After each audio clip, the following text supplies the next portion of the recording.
Hi, I'm Sabine, the Purpose Lawyer. Thank you for listening. Please don't forget to like and subscribe to this podcast. It really goes a long way. It helps us spread the good word.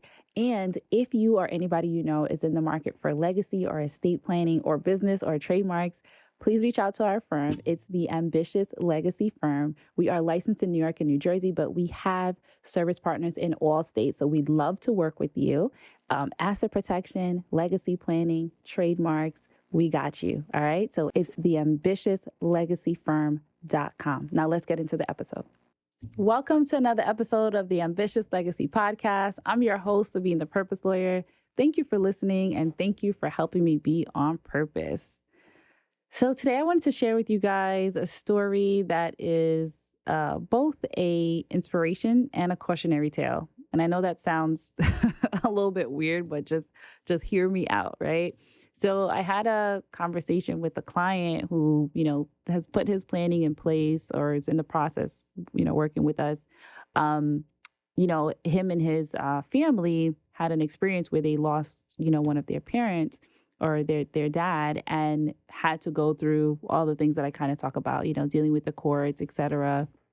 And they learned from that experience. So that was, the cautionary part, right? They learned the hard way, but they learned from that experience. And that's the inspirational part that, thank God their mom is still alive. And, it's a number of them. So they're sort of like coming together to have the conversations about what to do and, what to put in place that would make, not planning for her death, but planning for her life, the rest of her life and the rest of their lives, a smooth sort of, transition and succession. And so I love that.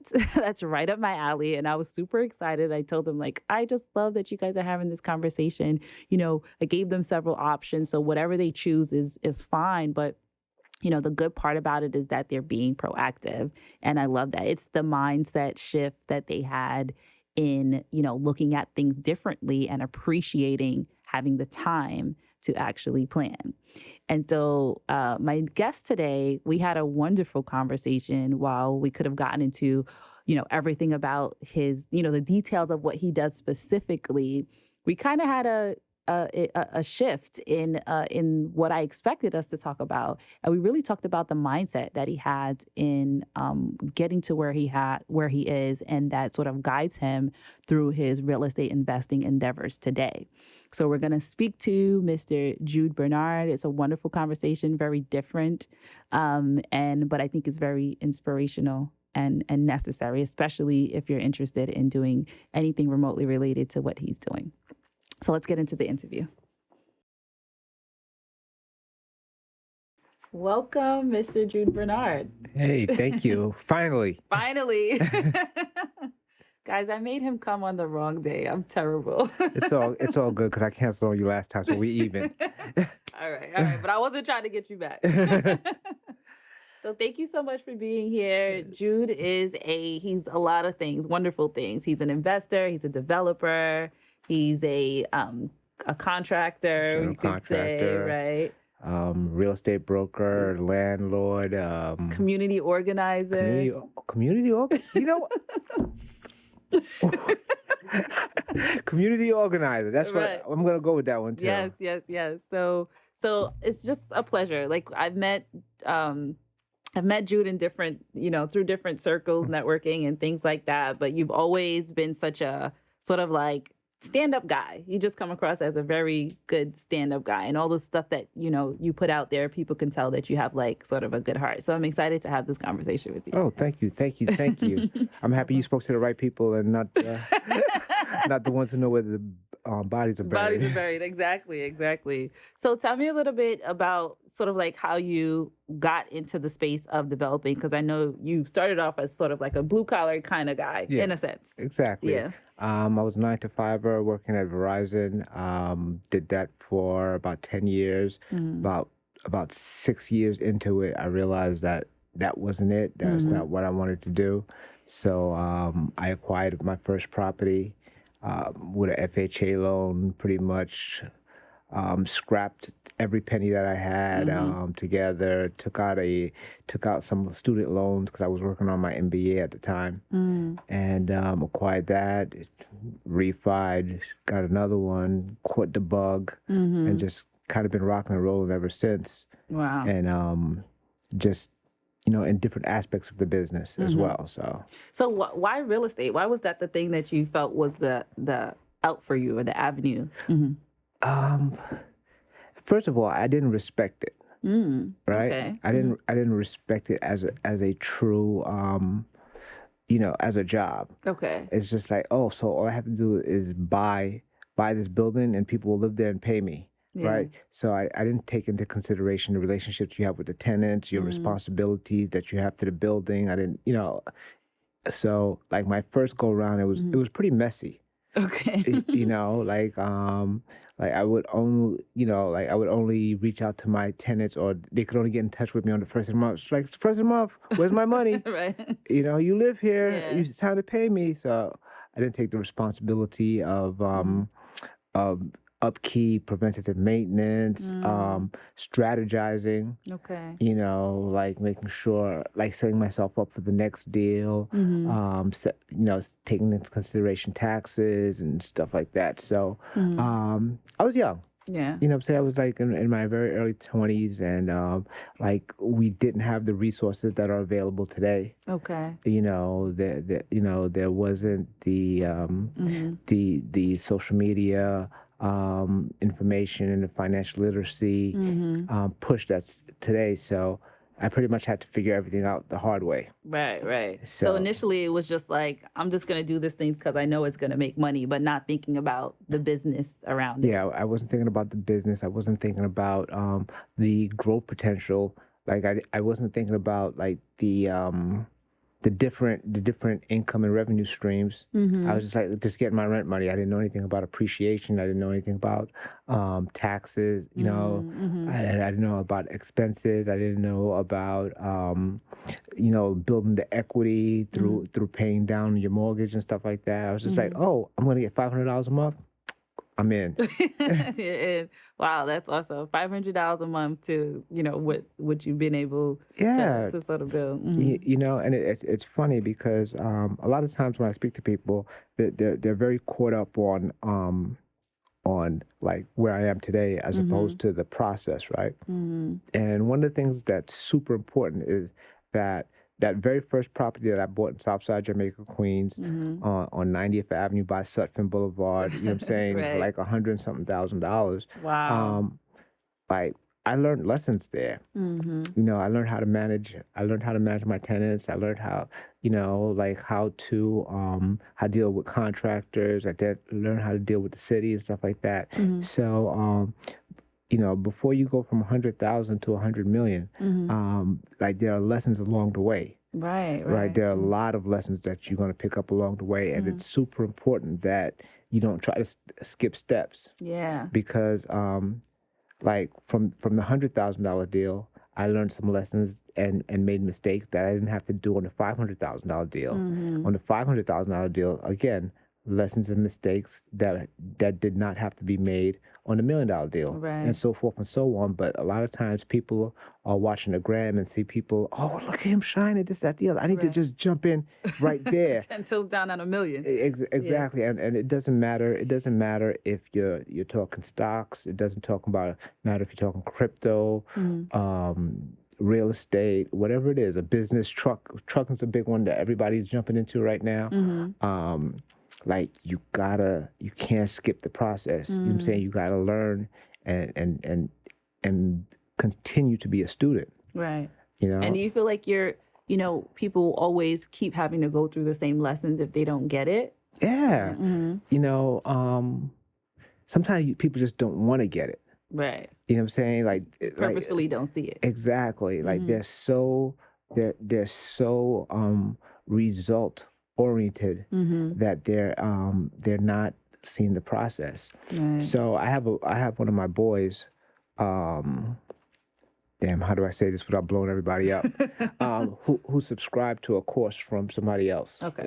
From an influencer that I'm familiar with. Okay. And in stocks and stuff like that, and he wanted me to call, the influencer and ask him, just for picks. Oh. Right? Like, I know what you're saying. what stocks should he buy? Yeah. And I'm just like, I can't do that. Right. Because there's a process, because he didn't sell you picks. Right. He's selling you how to read the charts. He's telling you how to research the company. He's telling you how to like hedge your investments and stuff like that. Okay. So how I look like just calling them and just saying, yo, what stock should I buy today? Right. So it's just like you can't skip it. It doesn't work that way. It doesn't work that way. That is interesting to put it that way, because I see that in doing real estate and like having your first issues that you go through and then learning from that and then not making the same mistakes. But you're right, it's the same thing. You're not going to get to where somebody got to, a billionaire or a multimillionaire, in playing the stock market, if you don't understand what's going on. No matter, and I'm probably, this is somebody else's, don't quote me on this. Okay. But there's always an amount of hours involved in any level of success. It's like, how many hours did you put into this? Michael Jordan, hours. You know what I'm saying? Steve Jobs, hours. You know what I'm saying? Anybody you could think of, Beyonce, hours. Oprah, hours. You know what I'm saying? So who do you think you are that you're just gonna, hey, I went on YouTube today and I'm a real estate investor. Right. This should have been a red flag for me. I had an assistant who ended up stealing from me and causing me mad grief. Oh wow. But I should have known something was not right when one day he said to me, he says, yeah, I want to be where you are in the next year or two. Oh. and I was just like, but it took me 20 years to get here. It's just like, and you want to do it in a year or two? That should have been a red flag for me right then and there. Right. So. Yeah, I mean, it is challenging, even for me, like, seeing, like, I'm interested in being proficient in understanding stocks and understanding crypto and stuff like that. And I get it, the hunger that's just like, well, you make it seem like it's so easy, then why can't I, just do it? Like the way that you figured things out, but it's the lessons that you learn along the way that makes you equipped for what it is that you need to pursue. Of course. And you're only going to be an expert in only a few things in life, right? So you got to pick your lane. You know what I'm saying? So, like, I know how to build buildings, from the bottom to the top. I also know a little bit about legacy. I also know a little bit about trust and stuff like that. But I just un poquito, you know what I'm saying? Right. Like just enough to have like conversation at a cocktail party, But I will never. Well, I won't say I will never. Right, but like I won't have the same capacity as you do because that's not what I do every day. And just like the stocks or any other investment that you make, that's why it's so important to seek the counsel and the services of the professionals who do put the hours in. Yeah. Because there's only 24 hours in the day. You know what I'm saying? So if you're going to be an expert in one thing, you have to focus and make deposits of your hours into that thing that you're going to be the expert in. You know what I'm saying? So if there's 24 hours in a day and you're trying to be a real estate expert, but now you're trying to be a stock expert too. Right. Doesn't work. You don't have enough time. Nudist Buddhist. It's this thing that I would say. I was gonna say, what is that? All right. So if I rolled up on you today and said, "Hey, I want to be a nudist," okay, you're gonna be like, "Jude's a little funny." Okay. All right, but that's my boy. He's cool. Whatever. And then the next week I come up to you and I say, hey, I want to be a Buddhist. All right? And you're like, Jude's a fun. This is weird, but you know what I'm saying? That's my man. But if I ever came up to you and said, I want to be a nudist Buddhist, it's just like, dude, you're doing too much. Right. Those don't go together. Yeah, it's just like you're doing too much. Pick a lane and rock with it. You know what I'm saying? So that's... No, I think that's great to know, especially for a lot of people do want to do what you do in terms of being proficient in buying real estate, flipping real estate, developing real estate. Like, it's a very attractive thing. And they want to be in everything as well, you know? So it's an excellent lesson to sort of say, like, okay, you really have to decide, because although all this information is out there for us, although it's available, and you could buy a course, but like, can you really be good at all of it? Yeah. You know, the truth of the matter is, I am not talented. Okay. You know what I'm saying? Like, I am simply following the systems that have been around for centuries. The same systems that Benjamin Franklin did. The same systems that what do you call it? That Hamilton. Okay. You know what I'm saying? Alexander Hamilton. Alexander Hamilton. You know what I'm saying? It's buy property at a decent price in areas that you see that's going to appreciate, or areas that people do not currently see the value. And you know, hold on to it, or sell, or add value to it, sell it, make a profit. You know, that's pretty much in its simplest form. But there are a lot of intricacies every day, like little things here and there. How to interact with a real estate broker, how to interact with your contractor. Little things you'll pick up at Home Depot, just like little things that it takes a lifetime to get. And you know, it's not everybody's always focused on how much money they're making, but sometimes, like, I measure the success rate of my day by how much money I saved. You know, on like this particular project that I'm working on right now, it costs me about $660 a day that I pay in interest every day. You know what I'm saying? Rain, sleet, snow, shine, Sunday, Monday, $660 is going to cost me. You know, it's like $19,000 a month in interest I pay. So what do I do? You know, I try to work around the clock to shorten the window of the expense. You know, so I don't take days off. You know, like I have a night crew that comes in and works real quiet. You know, I have a Sunday crew, you know, weekend crew that comes in and does, you know, specific things. Like, I just was on the site just now and I saw this guy plastering. I was like, no, you don't plaster. There's no plastering during the day. Go find something to bang. You know, like, we make all the noise during the day, and then we'll save all the quiet work for later. You know, so it's just about saving time and saving money. And again, one of the biggest things, I think, like one of the biggest misconceptions in society, and especially in this world that we're living in, like this like right now world is the focus on currency.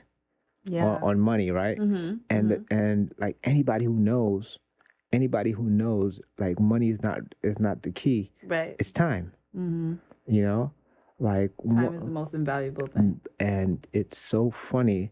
Like, I hate negotiating with older people. Okay. Right? Why is that? Because money means nothing to them.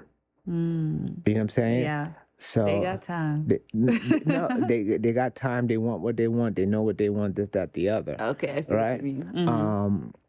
So you'll have an older person, and you want something from them, and you just can't throw money at them, because that's not what makes them move. But like somebody in their 30s, you tell them, I'll throw an extra $5,000. I'll throw an extra 10 grand. They're like, oh, okay. Yeah. Because their motivation is different. You know, one of my biggest heartbreaks was I had this property on Halsey Street, not too far from here, and this guy, the guy next door, older guy, for years and years, I was trying to buy this property because it was in such a dilapidated condition. Okay. And he was just like, nope, I'm saving it for my son. I'm saving it for my son. Okay. All right.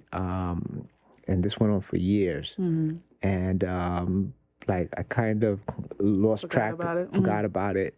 And one day I see, you know, an other coming out the house, and I'm just like, what are you doing here? Yeah. He's just like, oh, we bought this house. I was just like, you bought this house? Yeah. The guy died. His kid inherited it and sold it right off the cuff. You know? Yeah. And I researched it. He sold it for less than I offered his dad for it. Wow. That is so sad. You know what I'm saying? Yeah.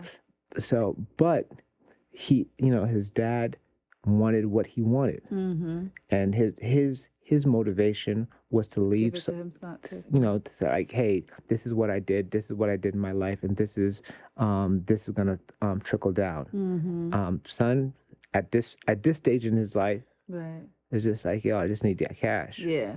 You know. That's new why. Yeah. And that goes right into the whole reason why you should plan if you have a desire, right? Because he could have put it in a trust and said this house is not to be sold. Yeah.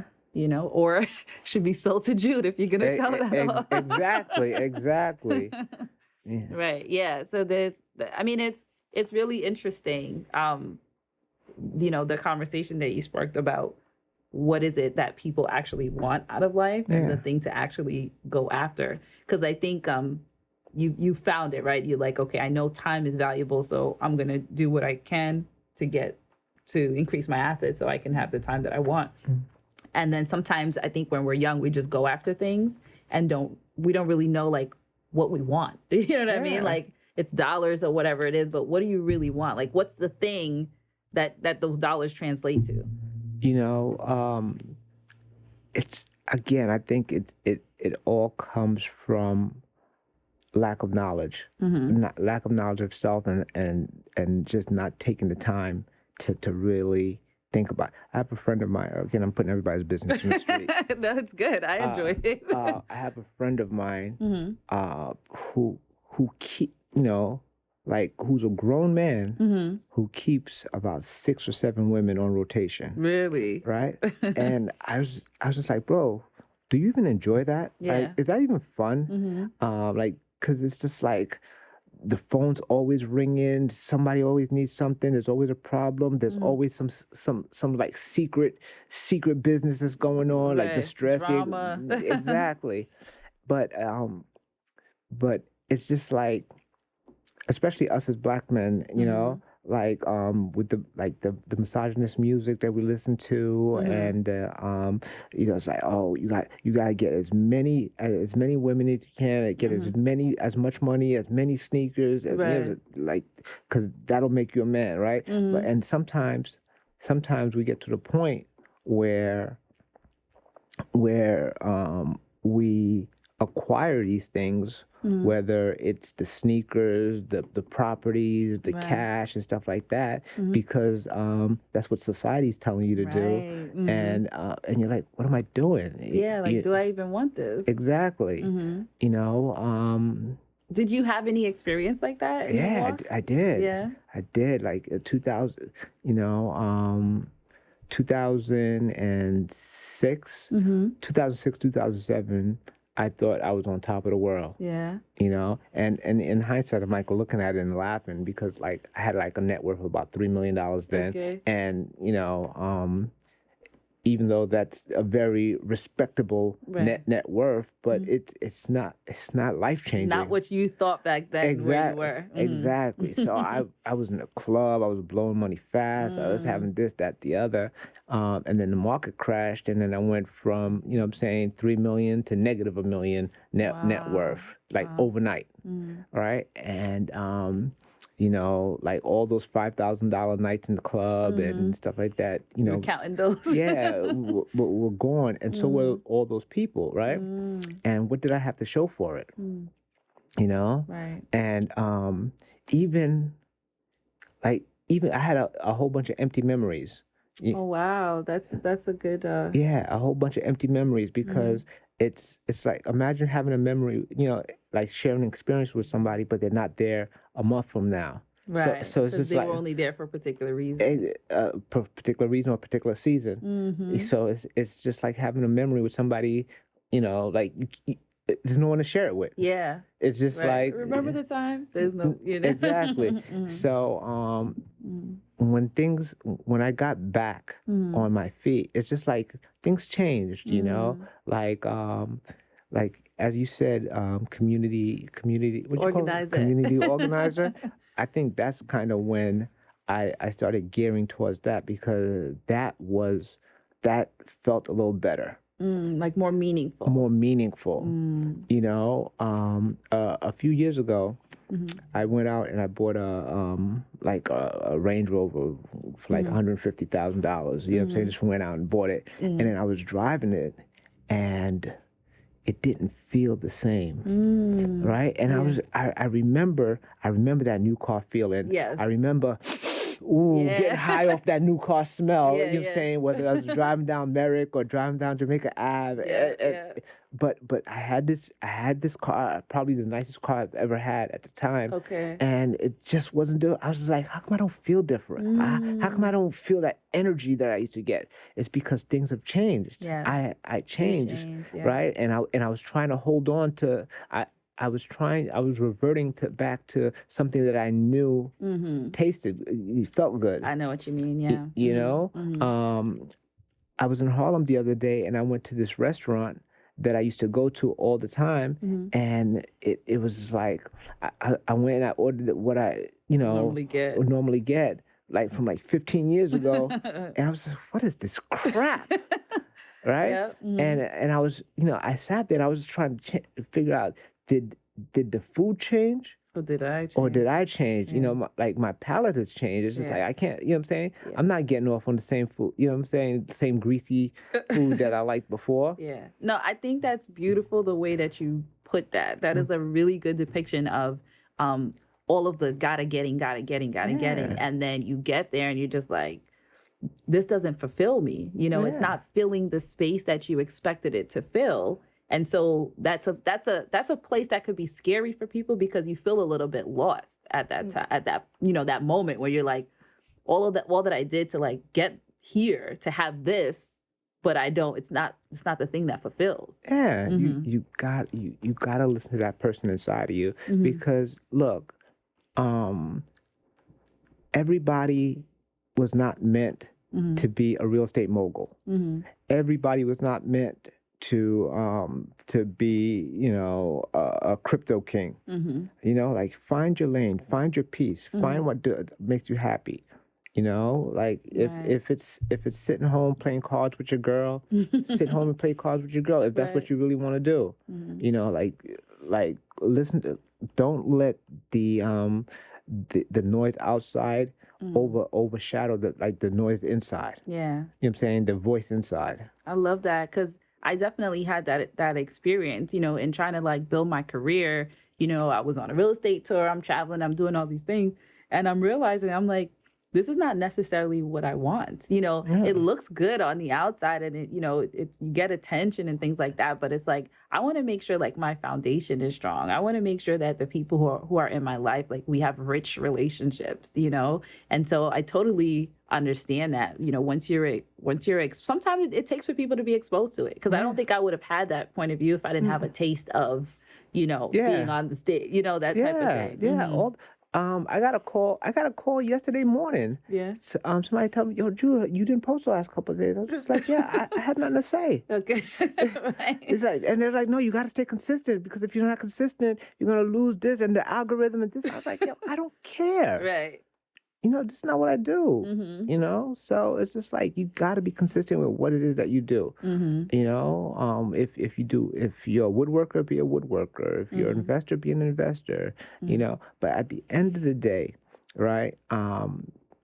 And again, I'm not a socialist. I'm not telling people like, you know what I'm Right. saying? I like money. You know what I'm Right. saying? He does very well for You know what I'm himself. saying? I Yeah. like to be comfortable. I like to be able to do what I want when I want to do. Mhm. But the thing is, what what is it that you really like to do? Like, Mhm. right? And like, what is necessary to do it? You know, like people think that they need millions and millions of dollars. It's like, Mhm. no, you probably, you know what I'm saying? Yeah. Like what Probably you, good with a couple $100,000 yeah, maybe. Right. you know, I remember speaking with somebody the other day, and you know, telling them I'm good. It's like, nah, don't you want a big, you know, don't you want to get a big house next to Puff? I was just like, no, Right. Puff don't know me. I don't know Right. Puff. Mhm. You know, I don't want to be. I don't want to be in that room with people I don't know. Right. You know, Mhm. another quick story. Like again, back to the pre the pre meltdown, the pre recession. Okay. I remember, like I started running with this crew Mhm. of guys that had like all like Porsches and Mercedes and stuff Okay. like that, and we used to like get in a convoy and drive into the city and have the cars and the flash and the this, that, the Yeah. other. Mhm. But that was the only thing that we had in common.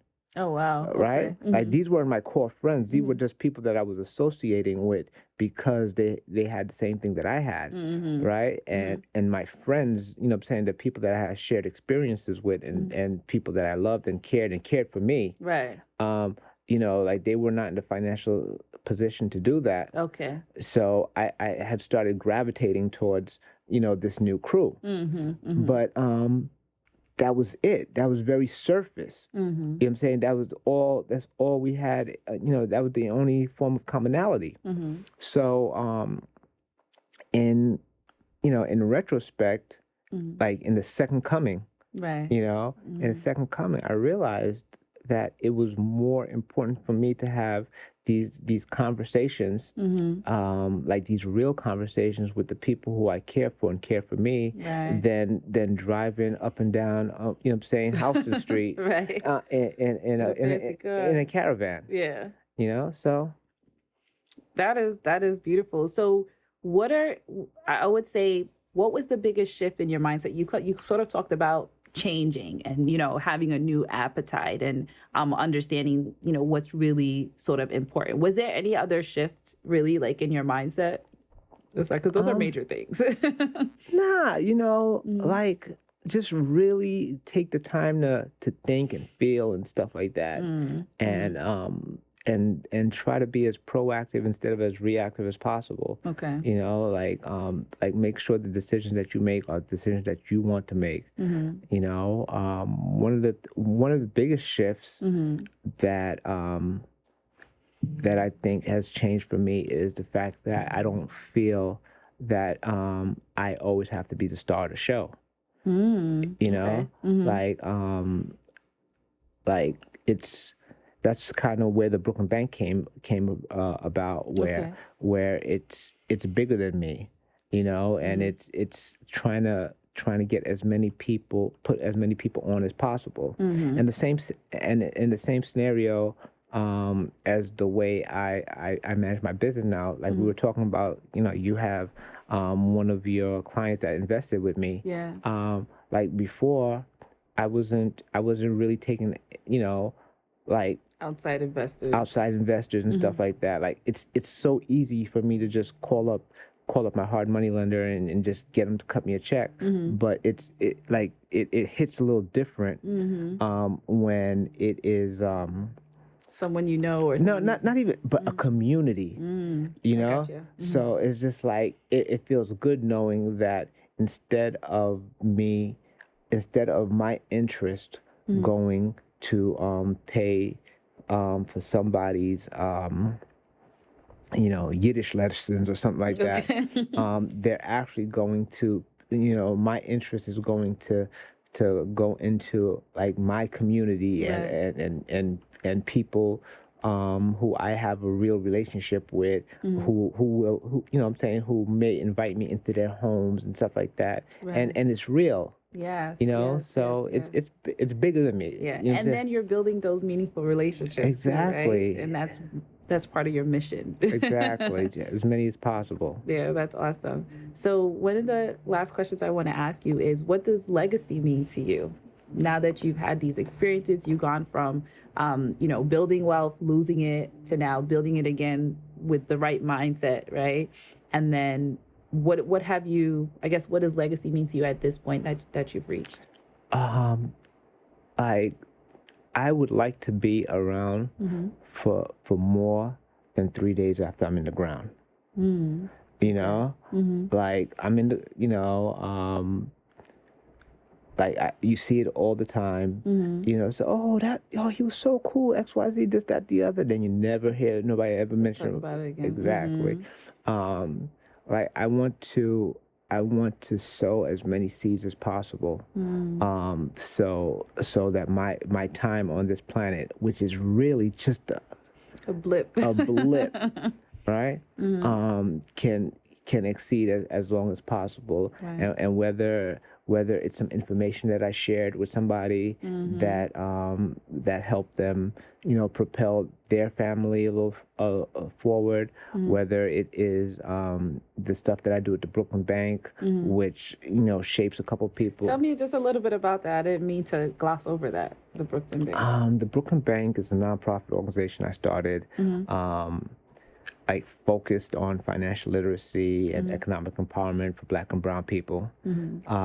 That's, what I'm saying? The title, right. That's what it is. But it's basically just been a vehicle for, just to do good, just to give back. I'm blessed, like so many things, like you came out and volunteered and stuff like that. Like we feed people, we give people information, we give them food, clothes, I